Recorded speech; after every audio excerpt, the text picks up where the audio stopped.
Pinagbotohan na po yung sufficiency in form and substance pala na take up na yung sufficiency in form. So substance, yung pareho niya Bastos, si Suntay, landslide, lahat na bumoto.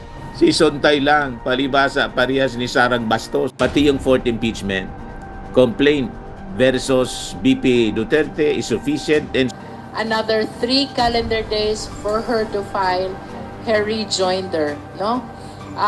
We will be welcoming also the submission of evidence. Kahit ano pa ang kondisyon niyan, nandoon ang pagbabanta, nandoon ang pag-create ng fear and anxiety in the person being threatened. Nandoon Nagpapagang mga balita at pagtalakay sa mga isyu ng lipunan. Bulsa! Opinyon, banat at paglalantad sa katotohanan. Bulsa! What you see is what you get. You decide. Anyway, as you know, mga kababayan, pag-usapan natin yung naging hearing ng Justice Panel kanina at pinagbotohan na po yung sufficiency in form and substance pala na take up na yung sufficiency in form. So substance ng third and fourth impeachment. At as you know, siguro napanood na po ninyo, isa lang yung kakampi ni Sara ang bumoto kahit na yung mga kumontra. At akala natin papabor kay Sara tulad po ni Rufus Rodriguez, bumoto pa rin po sa sufficiency in form, di ba? Isa lang yung natira kay Sara. Yung pareho niya Bastos, si Suntay, landslide, lahat na bumoto. Si Suntay lang, palibasa, parehas ni Sarang Bastos. At basura ang bibig. Breaking news 2 hours ago, the House Committee on Justice has voted that the third, pati yung fourth impeachment, complaint versus BP Duterte is sufficient and substance with 54 yes votes, 1 no vote, 0 abstention. Si Suntay lang, mga kababayan, yung nagno.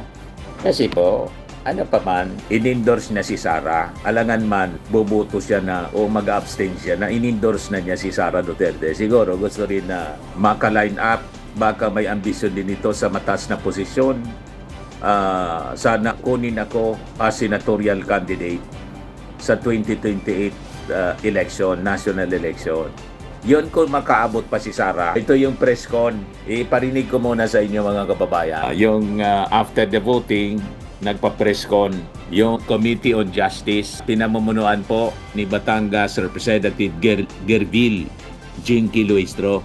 Her answer to the 2 impeachment complaints within the period, non-extendable period of 10 calendar days, no?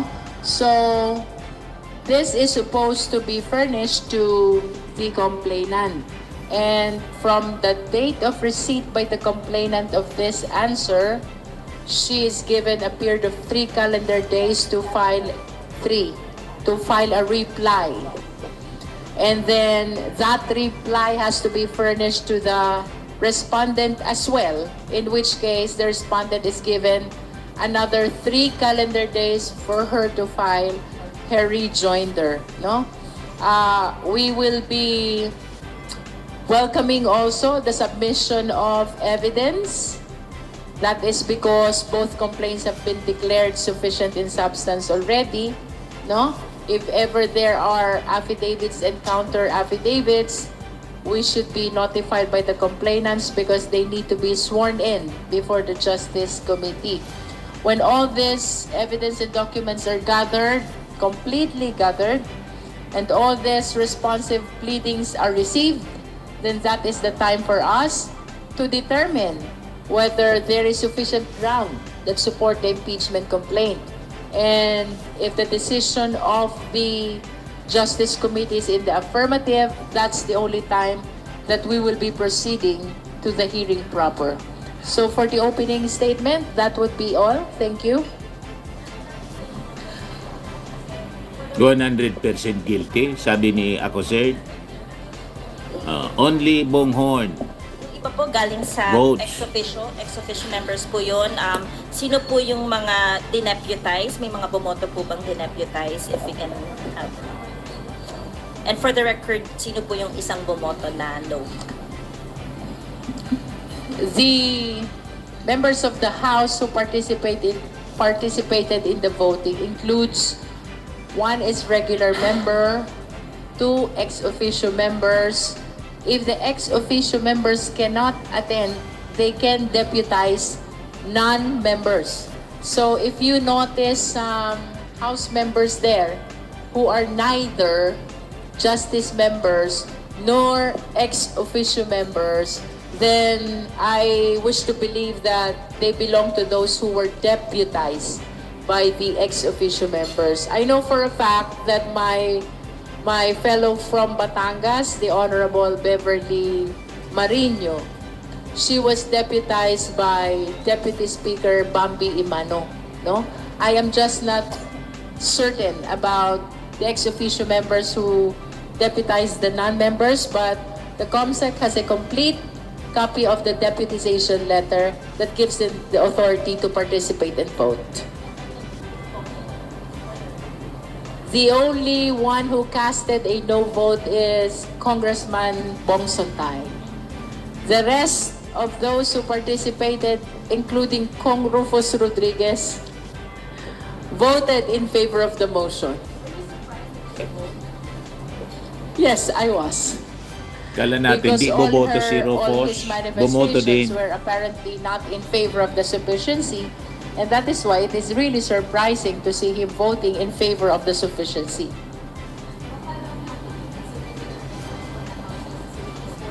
Paduda man lang pala ni Rufus Rodriguez yon, mga pag-question niya. The ex-officio members, the ex-officio members include the speaker, the deputy speakers, Si the Representative deputy Zamora. the senior deputy majority leader, and the deputy majority leaders. So a lot of them attended, and when the ex officio members are present, their vote is their attendance is counted and their vote is counted as well. Second question lang po. Doon po ba sa hearing proper, doon na yung time na i-consolidate yung third and fourth impeachment complaint? I am inclined to believe that the consolidation will happen after the determination of the existence of probable cause. And that is the last step, the fifth step before we go to the plenary. So it will be tackled one by one pa rin po, yung pong mga grounds pagka sa hearing proper. Well, what's gonna happen is, just like in the notice, we will be attaching both impeachment complaints, the third and the fourth, no? So it will be up to the respondent on how he is going to respond to all the allegations therein. Either he files two separate answers, or he files one answer indicating the responses to the third impeachment complaint and indicating the responses as well to the fourth impeachment complaint. What is important is for us to have reference that we are still dealing with two impeachment complaints here, although consolidated in one proceeding. Sorry, just to press on that. What if hindi po mag-reply ang VP Duterte? If she doesn't file an answer, that is considered as a denial of all the allegations contained in the complaint, and the Justice Committee will simply proceed to hearing these impeachment complaints. Kung during the hearing proper, pareho rin po ba dun sa determination ng sufficiency and substance na one article, one discussion? Pwedeng ganun po yung maging takbo po. Pero syempre yung pagkakaiba, pwede na hong magsampina ng mga resource persons. No? So yung pong mga napangalanan doon po sa mga impeachment complaints, yung mga dagdag pa hong mga personalidad, yung pong mga dagdag pong mga dokumento. So halimbawa, kanina po yung pong mga SALN, pinag-uusapan kanina, so pwede hong i-request po ito mula sa Office of the Ombudsman, pwede pong itong i-request din sa Davao City Hall para po doon sa mga previous SALNs ng ating pong Vice Presidente nung siya po ay nasa Davao City pa. So, lahat po yan po yung magiging malaking pagkakaiba dahil pagtalakay na po ito ng mga aktual pong mga facts, meron na po mga testimonya at dokumentong kukunin mula sa mga tao at mga opisina.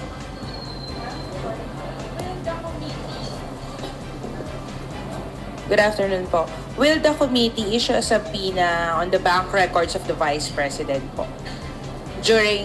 Since the complaints were already found sufficient in substance. Tapos, There are complainants. If they will be filing a motion for the issuance of the bank record. subpoena tuses tecum, that is with regards to the relevant documents, no? And even ad testificandum, the Tapos? attendance of significant witnesses, we will be acting on their motion. Ma'am, pag just in case po na the committee approves that motion for a subpoena, hindi po ba ito contrary sa bank secrecy law? Kasi you mentioned about it kanina. You will remember that one of the exceptions to the bank secrecy law is impeachment proceeding. So Tapos? this is an exception to the bank secrecy law, which means we can look into the records of the bank account. Thank you, ma'am.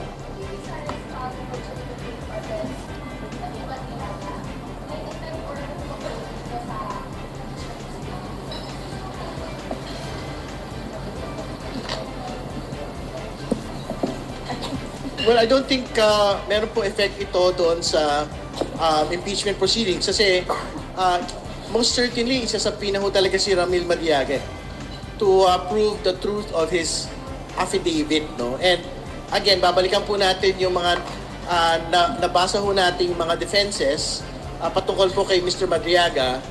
Ang sinasabi po doon, he was never an employee of the Office of the Vice President. I think that matter was touched upon during the proceedings po kanina. Dalawang bagay. Yung po mga contracts of service tsaka mga job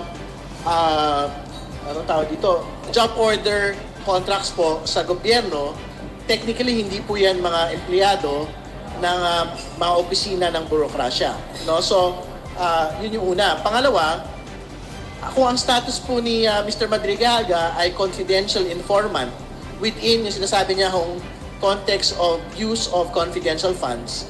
So, ibig sabihin, hindi talaga siya maging empleyado, kundi ang estado niya ay confidential informant. So, we will see all of these things as soon as we subpoena Mr. Madriaga to the full impeachment proceedings po after a few weeks. Sir, how would you describe po the timing, or Congresswoman, how would you describe the timing of the filing of the perjury complaint? Because it coincides on the day na boboto yung mga miyembro ng Justice Committee on the sufficiency and substance, and we all know that this is a crucial step for a proper hearing to be conducted. Well, to tell you honestly, we didn't think about the timing, or we didn't even consider or react on the filing of the perjury case. Kami naman ho, ginagawa lang namin yung trabaho namin sa Committee on Justice, and everything that we did in the committee is according to the rules of the House of Representatives and according to the Constitution. So, it's the prerogative of the Vice President to file whatever case she wants to file, but like Congressman Terry said earlier, kung kailangan namin isubpoena yung witness, yung nag-execute na affidavit, gagawin namin po yun. So that is completely separate and separate from her filing of the perjury case.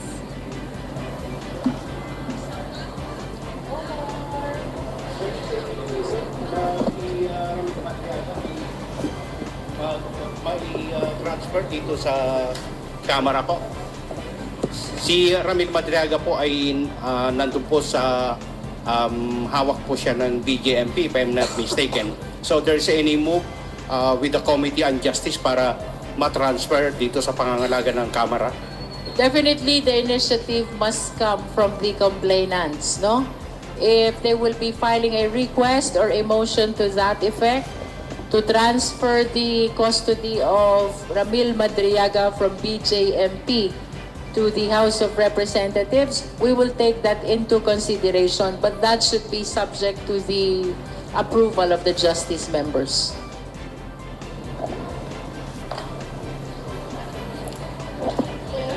Thank you, thank you. Thank you, everyone. Yan, mga kababayan, namumuro si Sara.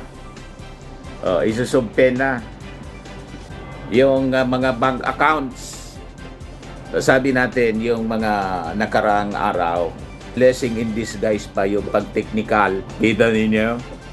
Yung pag-desisyon ng Supreme Court in favor sa sa petition technical ng kampo ni Sara, yung unang impeachment complaint na final last year. O di ngayon, ang mangyayari, magkakaroon po ng mini trial. Sa Congress pa lang, huhubaran na po si Sara before pang i-transmit sa Senado. Kasi yun ang mandato based sa desisyon mga kababayan ng Supreme Court. So, imbis makatulong, napasama pa. Kung hawak ni Sara yung majority ng mga senador, mga kababayan, kaalyado niya, hindi man niya hawak yung Congress, the House of Representatives. At yung desisyon ng Supreme Court, imbis na makapag-shield sa kanya, lalong napasama. Magkakandak po ng mini trial. Ipasasampe na yung mga bank accounts at pati si Madriaga, pinailan po ng perjury ni Sara kanina. Wala man po yung epekto. At ano man ikakatakot, mga kababayan ni Ramil Madriaga na makulong, nakakulong na po. At siyempre, poproteksyonan siya ng gobyerno. Di ba? Alangan man pabayaan yon ng ating gobyerno, ng presidente, yung ating Pangulo. Pero adya Mr. Maravillas, di ba, ang sabi, yung ating Pangulong Bongbong Marcos ay hindi mangingialam. Siyempre, hindi man sasabihin ng ating Pangulo, mangingialam siya. Di ba? Tahimik lang. Pero, ang sabi niya, malinaw. Malinaw yung statement ni Jose Castro. Ano sabi ni Jose Castro? Joke or not, BP Sara's grave threats versus Marcos were serious. Hindi yan ba malinaw?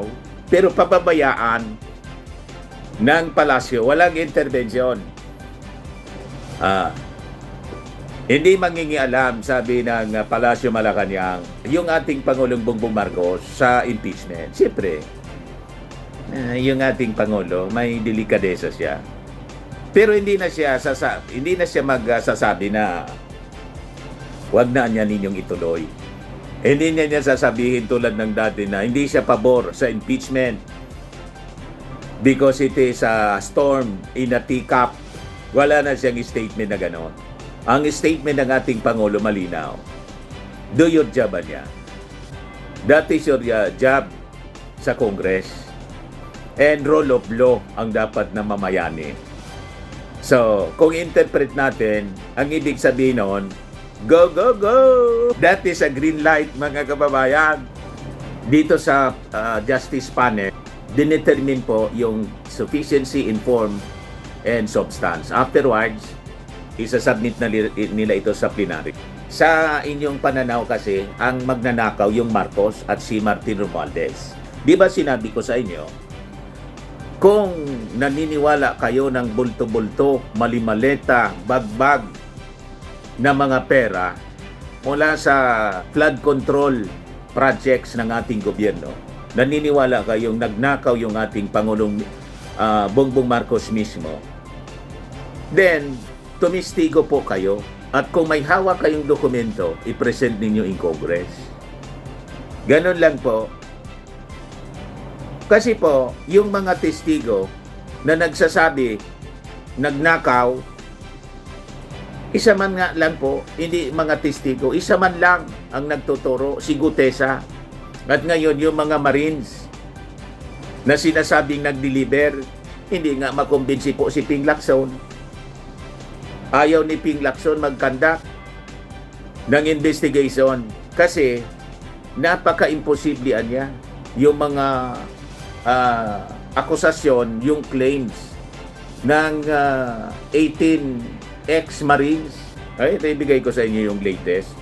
Galit mga kababayan si Amy Marcos. Si Amy Marcos nagresolusyon na imbestigahan itong claim, yung pagpa-press con Hindi man, ayaw man patulan ni Ping Lacson po. Desidido si Senador Ping Lacson kaugnay ng ibinulgar na 18 ex-Marines na naghatid umano sila ng pera sa ilang politiko sa loob lamang ng maikling panahon. Sabi po ni Ping Lacson, duda ako sa mga sinasabi ng mga ex-Marines. Even if they do it every single day of the year, it would take them 4.4 years to complete the 800 billion deliveries. Imposible anyang nagawa nila. Yan ang sabi ni Ping Lacson. Tingnan natin. Pero ito si Amy Marcos. Hindi mapakali si Amy Marcos. Dinibro umano sila ng 805 billion pisong cash sa mga maleta sa ilang matataas na opisyal ng gobyerno mula 2023 hanggang 2025. Ito yung report ng ABS-CBN. At kung mapapatunayan ng sisinungaling ang mga dating sundalo, pwede silang kasuhan ng perjury dahil pinanumpaan nila ang kanilang mga salaysay. Naghain ng resolusyon ng senadora na imbestigahan ng Senado ang expose. Sa privilege speech sa Senate President Pro Tempore Panfilo Lacson Lunes ng gabi, diskumpiyado siya na nakapaghabi ng mga dating militar ng mahigit 800 bilyong piso sa maikling panahon. This would take 5.5 years or mid-2028. 5.5 years nga, hindi 4.4 years. If they started in 2023 or mid-2027, if they started as early as the second semester of 2022, when then Congressman Saldico took over the chairmanship of the House Appropriations Committee. Even if they do it every single day of the year, it would take them 4.4 years to complete the 800 million peso deliveries.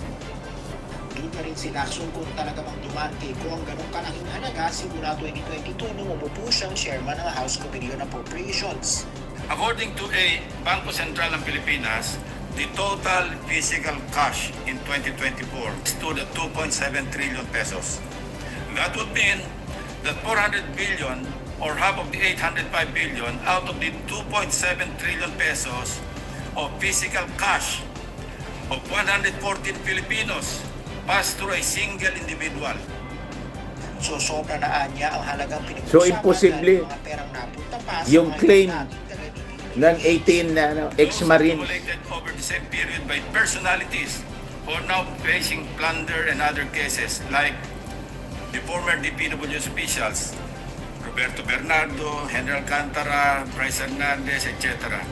Contractors, etc. must be factored in to compute the aggregate total of absconded monies from the 2023 to 2024 GAAs. Para kay Lacson, kailangan may kredibilidad ang mga testimonya nila bago sila isalang sa Senate Committee. Hindi magagamit ang komite sa pagkakalat ng maling impormasyon. If their statements appear to be demonstratively false and physically impossible to accomplish, wouldn't convening a hearing effectively validate and dignify this information?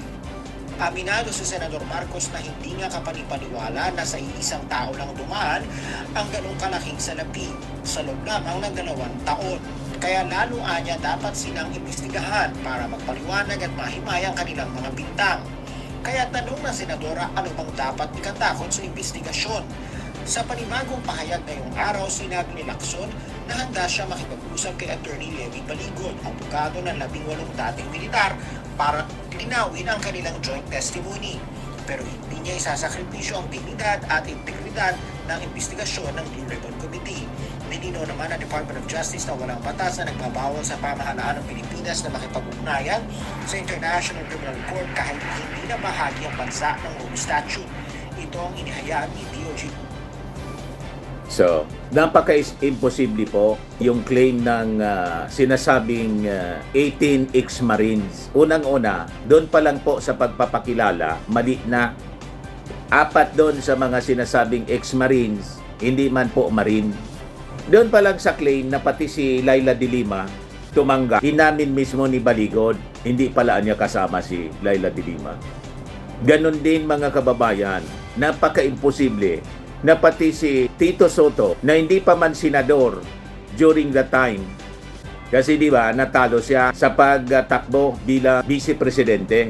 So from 2022 to 2025 kung saan yon ang period na sabi nag-deliver sila ng mali-maletang pera, tumanggap daw, sabi ng mga Marines, ex-Marines, pati si Tito Sen ng 5 maleta. Ano tatanggap si Tito Sen ng 5 maleta? Nasa Itbulaga pa siya. Anong rason?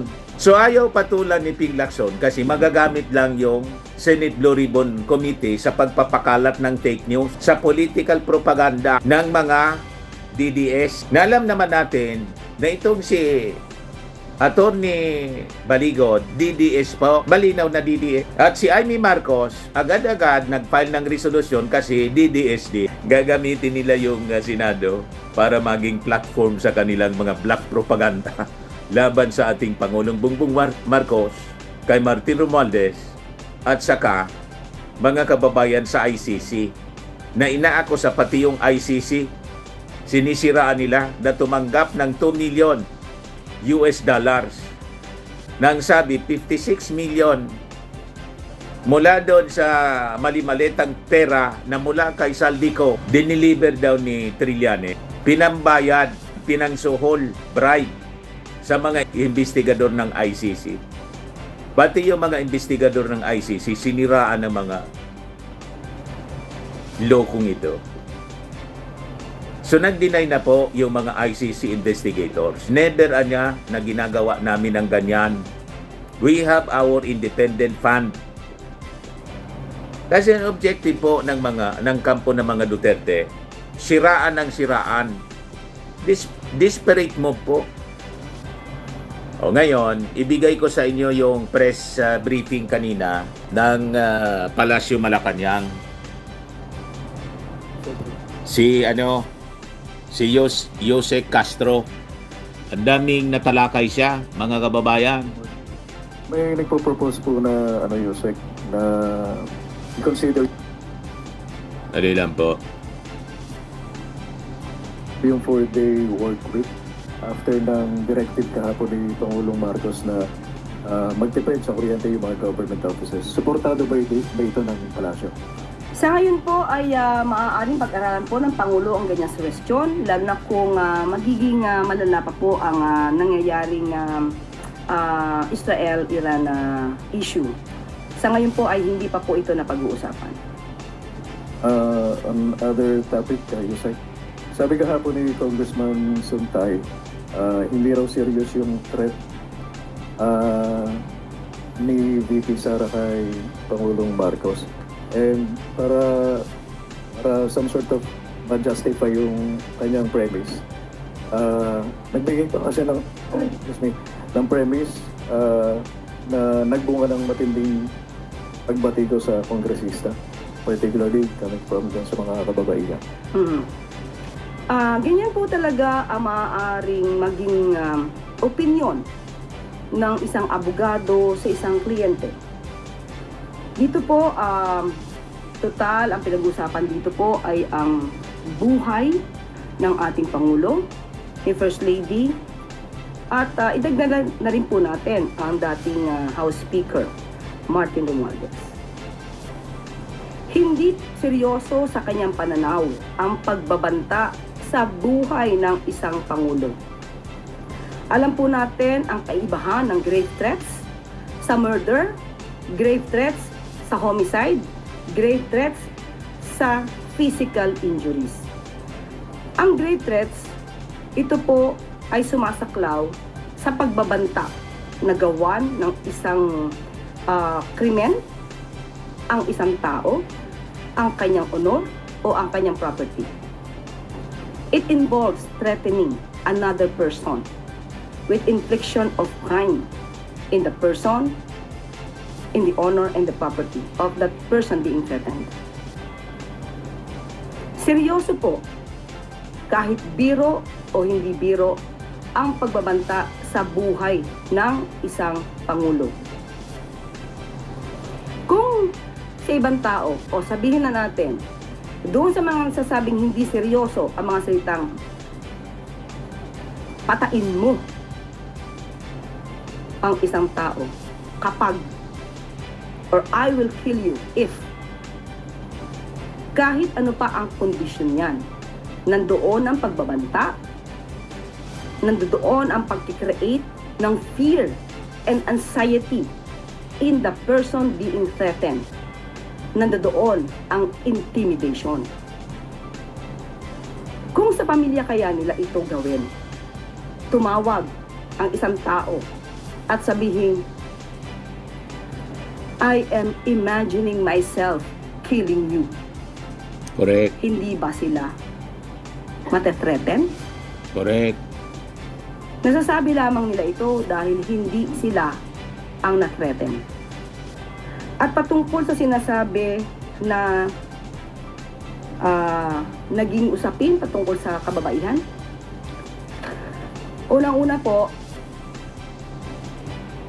ang pag-i-imagine o pagpapantasya sa isang babae. Kung ito'y nasa isip lamang, hindi natin masasabing ito'y krimen dahil hindi ito naisisiwalat. Nasa puso, nasa utak ng isang lalaki. Pero pag ito'y ibinulalas niya at ipinagmalaki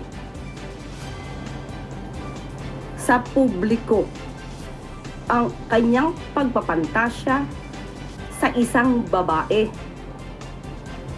this is definitely a sexual innuendo. Hindi po ito masasabing walang krimen. The mere fact na sinabi niya to in public, to the public, pertaining to a particular person, it is already covered by Safe Spaces Act. Correct. So hindi pwedeng sabihin na walang krimen kung ito'y ibinulalas at ipinagmalaki pa sa publiko ang isang pagpapantasya sa isang babae. Yusek, bilang babae ba na-offend ko? Na-offend ako para sa lahat ng kababaihan, lalo na kung ipagmamalaki pa na karangalan ng isang babae na siya ay pagpantasyahan. Dapat ba bang ipagpasalamat na ang lalaki ay nag-iisip ng malaswa sa iyong Correct. pagkababae?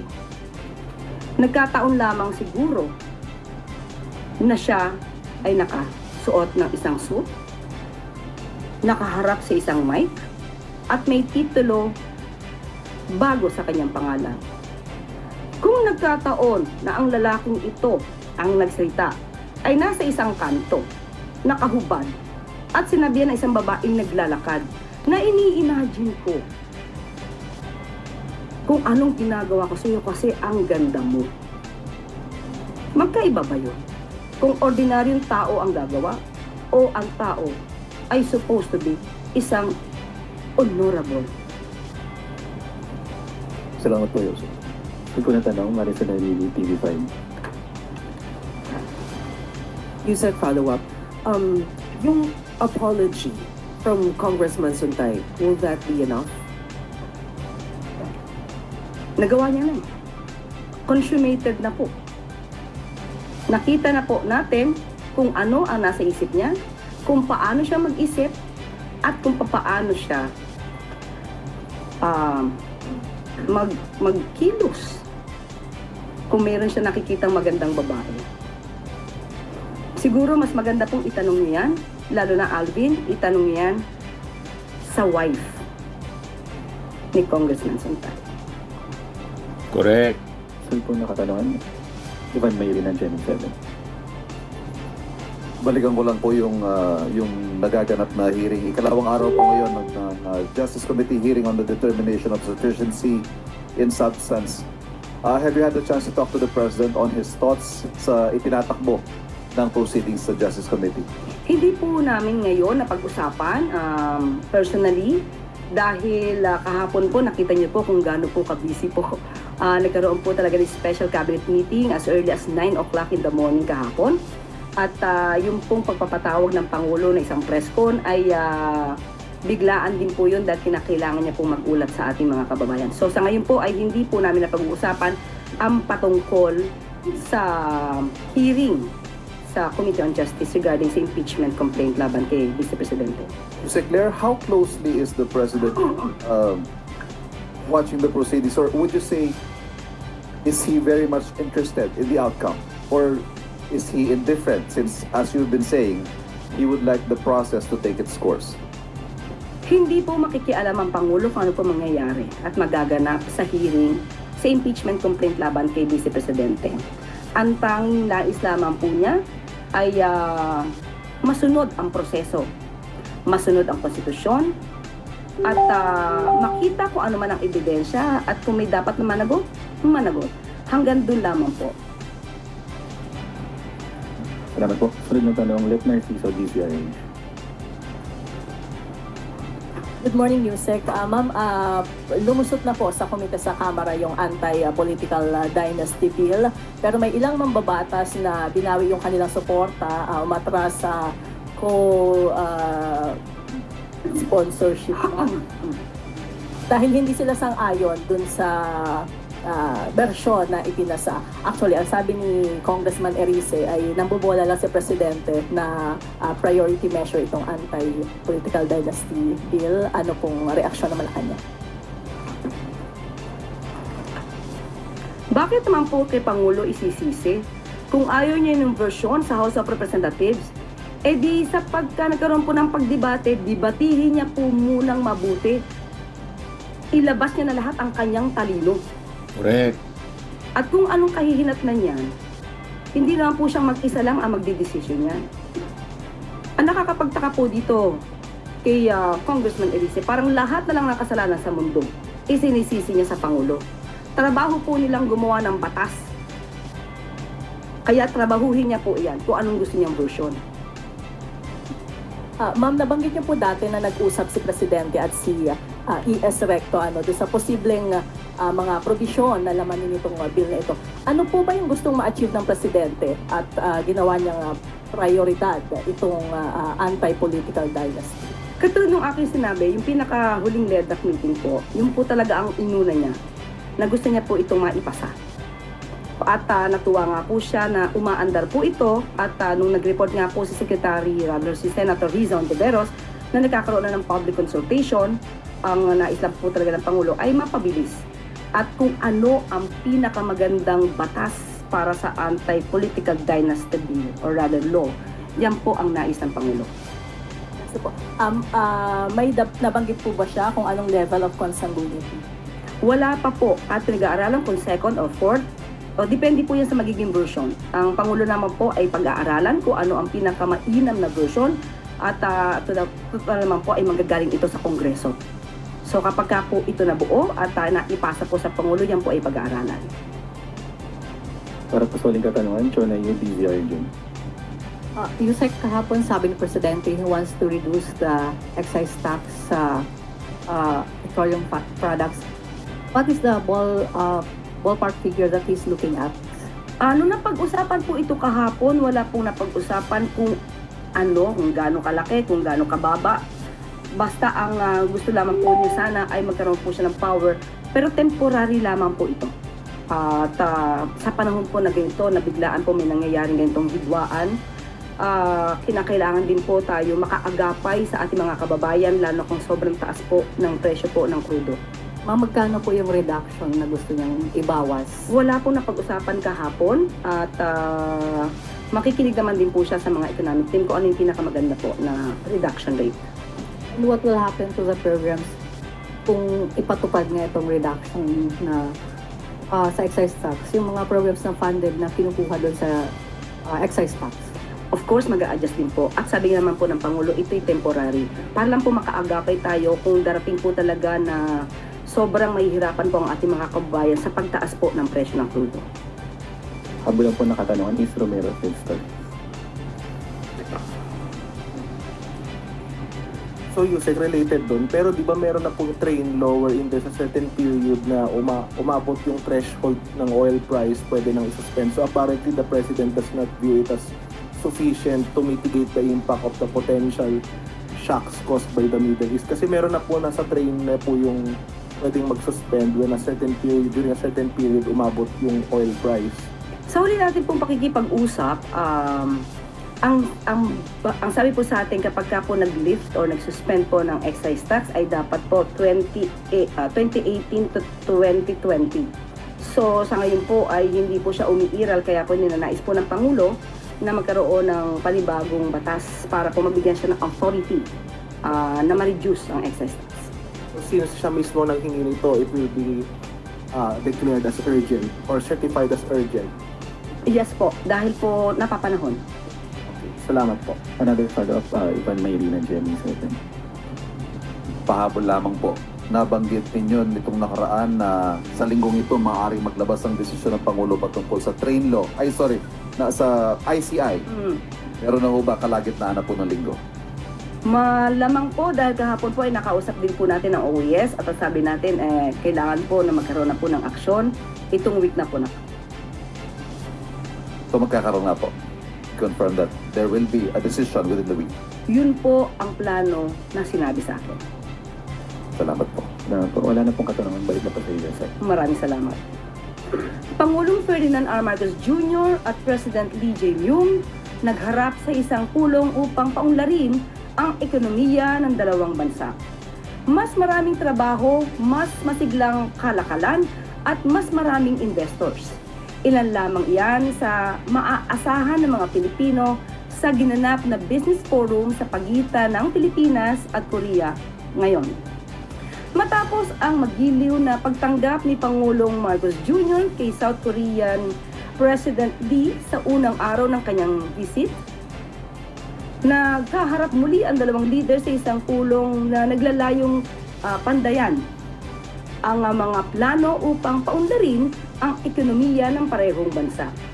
Ayon sa Pangulo, mas mapapalalim pa ang ugnayan ng Pilipinas at Korea sa tulong ng mga nilagdaang kasunduan sa pagpapaunlad ng mga industriya ng shipbuilding, nuclear energy, aerospace, critical minerals, supply chain, retail at health and wellness.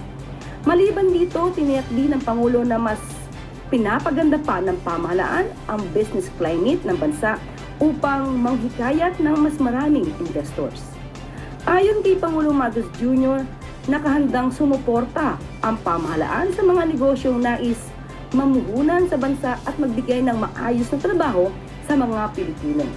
Dahil nais ng Pangulo na mas madaling makapag-invest sa ating bansa, mas pinagaan ang requirements para sa mga investors. Dinagdagan ang suporta sa mga kwalipikadong programa. Ginawang mas simple ang sistema sa pagbabayad ng buwis at marami pang iba. Pilipinas at Korea magkaakibat sa mas mabilis na pag-unlad ng negosyo at higit sa lahat para sa mga mamamayan nito. Mulit-muling pinapatunayan ng pamahalaan ang paninindigan nitong iangat ang buhay ng bawat Pilipino.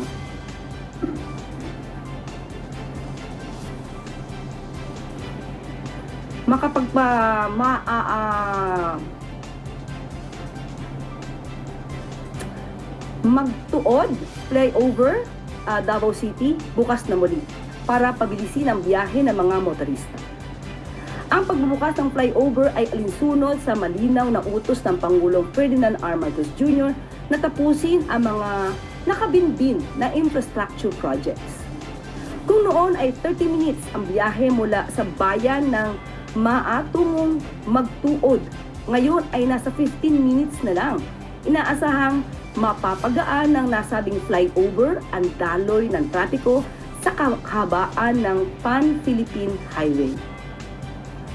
Nabinbin man ng 4 na taon ngayon ay maayos ng madaraanan ng mga motorista ang Magtuod flyover.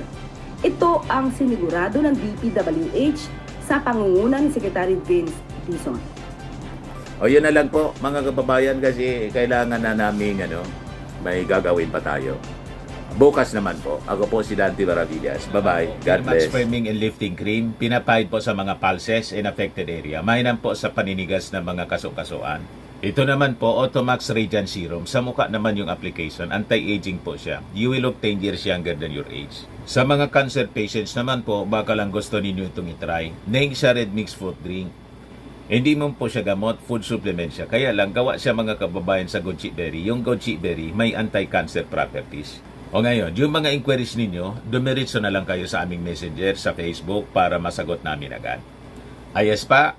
Ayos na ayos niya, Mr. Maravilla. Sa mga naghanap po ng malinis and spacious fitness gym, pumunta lang po kayo sa aming Colossal Fitness Gym. May Grab car rental din po kami. But anyway, ito po pala yung aming bagong product na binibenta online. I am worldwide amazing pure organic barley powdered drink mix from Australia. Negosyo to ng aking anak na architect entrepreneur Riz Maravillas. Ayan po. Kontakin na lang po ninyo siya, Riz Maravillas on Facebook. Ang mga health benefits niya, boost immunity, improves digestion, enhance energy levels, packed with antioxidants, prevent cancer. Ito naman po yung bago naming product na binibenta online. Eye Glow Serum, whitening po siya. Tingnan ninyo yung epekto sa aking anak na architect before and now. Yung mga inquiries po ninyo, dumiretso na lang kayo sa kanyang Facebook account, Riz Maravillas.